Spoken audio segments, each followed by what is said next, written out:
Unbelievable. These matches can go by really quick. You can be in the ring one moment thinking you're on top of the world. You have the whole match in the palms of your hands.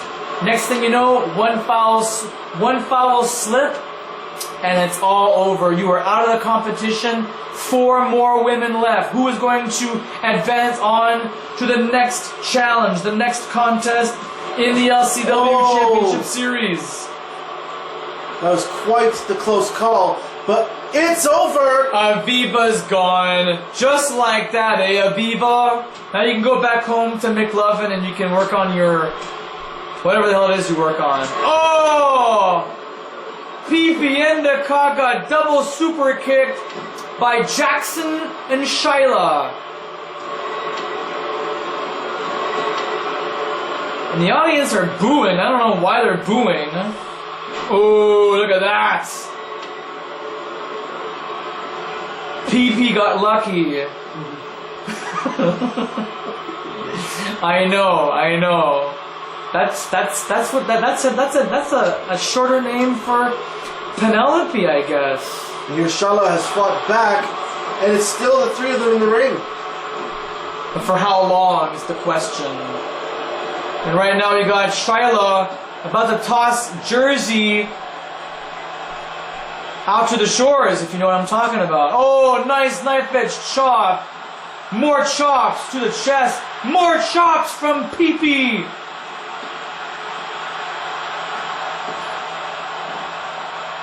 This is going to take a little bit more time than I expected. Nice lift there by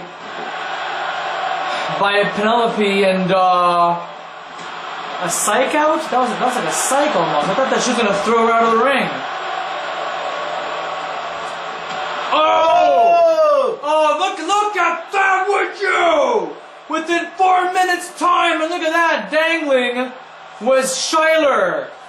And that's it. That is all she wrote within 4 minutes and 4 minutes and 4 seconds. Check it out.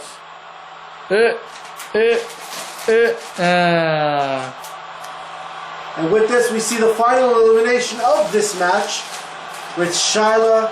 Oh, we didn't. The replay doesn't last long enough, but there is your winner. PP Endicott will advance on to our next match. We're not going to see her compete until November, when we're going to have our opponents for the next contest in the month of October, when FPW brings to you Death Row. Is everything okay? They're oblivious. Everything's fine! Alright, I hope so. Hello wrestling fans, and welcome to FPW's Homecoming 2019. We have just gone through 3 matches, and we still have the No Mercy Championship match that has been scheduled now for over a month's time between Secret Agent Sam and Tom Sever, and of course our big main event. We got Jim Rebel so far and Titanium. We still have more to come in the new class, Season 10. 10 years in the making, fans, and we're very happy to have you guys join us tonight. Johnny Baba Ganoush here, the host and the voice of FPW, along here with Scott Towels. On the scene, making the scene.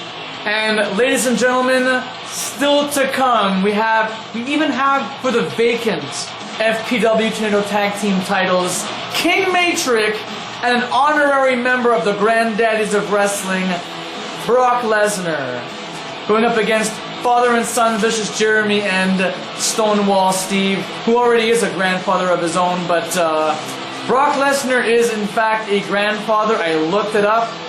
He's got actually he's more like a step-grandfather, but still, an old man's in his mid-40s now. Not the same guy as he used to. But that doesn't change the fact that he and King Matrix are in the finals. And speaking of finals and tournament style, the new class of 2019-20 has started off with a huge bang, and Jim Rebel being the victor tonight in our first contest. What do you think, Scott, of the chances that Jim Rebel has in the main event tonight? Well, if we can expect the same level of competition from Jim Rebel as we've seen in this particular matchup later on in the night, I think we're going to be in for quite the matchup later on.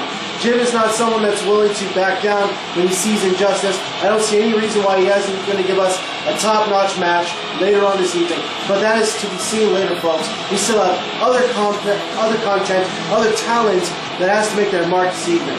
That's right, including coming up next, ladies and gentlemen, our continuation of the new class. We have 4 awesome No Mercy superstars, but they're going to be contesting in a tag team situation. Noah Ulrich and Stan the Kill Bailey. I'm looking forward to that match right there. Against the Harper brothers, Scott and Duncan. They are hired men from Fortune Enterprises. Ooh, what does that mean? Well, here it is. Steve Fortune is a major multimillionaire who is invested in so many different various products and other commercial licensing and whatnot. He's got a henchman named Tommaso Don Capelli, who is from Sicily, immigrated to the United States, became American, and he was a poor man. Now he's rich. I mean, look at his shoes. He wrestles in fancy white leather freaking shoes that Elvis Presley once wore. Well, the thing is that Tommaso hired some guns to do all of his dirty work. And why? Because Tommaso's a fat piece of shit. That's what it is. So the Harper brothers, the hired goons, in full gear tonight, ladies and gentlemen, versus Stan the Kill Bailey and Noah Ulrich. I'm looking forward to that one. Are you, buddy? I can't wait to see what goes on. Down to ringside, baby. A bar fight. Interesting. I like it's like, pray for that God forgives, because I don't. It's good shit. Alright, ladies and gentlemen, this is Noah Ulrich. What do you know about this guy right here, Scott Towels? Well, I would say one of the things to mention about him is that he's goal-oriented. He knows he has the skill. He's not usually interested in making friends because to him, any friends could potentially be put against him in the octagon. He's kind of got that mindset about him. Well, friends is going to be something that's going to have to deal with because if he and Stan Bailey win tonight, they're going to be joining up with Jim Rebel in a 3-on-2 handicap match. This man is a master of ground and pound, always willing to take the fight down and be dirty about it sometimes, but he always knows that he's all in for the win. He looks very, very confident, very sure of himself. Put the sunglasses on, and he's got a blank, emotionless face. He is ready to kill someone tonight with Stan the Kill Bailey. You're gonna laugh what his theme song is gonna be, but it's The Kill by 30 Seconds to Mars. It's Stan the Kill Bailey with the Kill music. You know, you'd think that a song like The Kill would be more rough, more heavy. Well, it kind of makes sense because he did think of himself as quite the star when he was in his younger days, building up his reputation in the UFC. But now that he's more of a trainer, more of a coach, he definitely took a step back from all that intensity.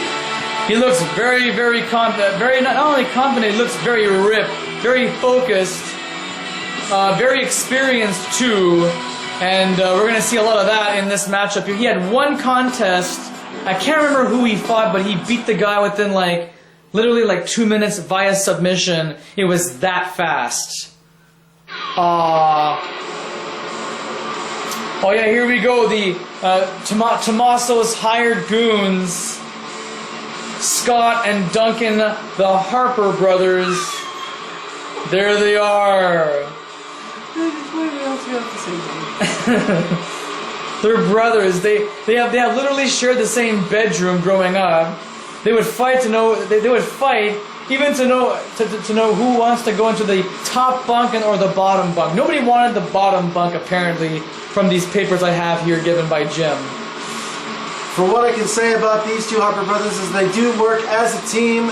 They are often hired as a team, and they kind of work off of each other with, as we see in the front and center, Scott Harper being the one that usually gets more verbal and is more of the negotiator of the two, with Duncan behind him willing to take whatever orders his brother gives him in order to get the job done.